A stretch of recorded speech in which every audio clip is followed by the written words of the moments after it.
there was a wind turbine manufacturer who's based in Cape Town, and they said that they were in the process of closing down because the projects locally don't make use of local manufacturing.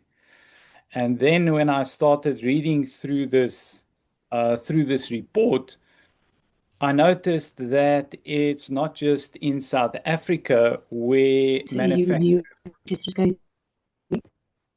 manufacturers are struggling.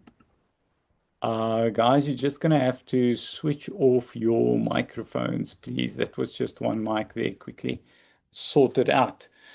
And then when I started reading this report, I realized, but wait a minute, in Germany, some manufacturing plants have closed down. In China, some manufacturing plants have closed down. So the problem is a global problem and not a local problem.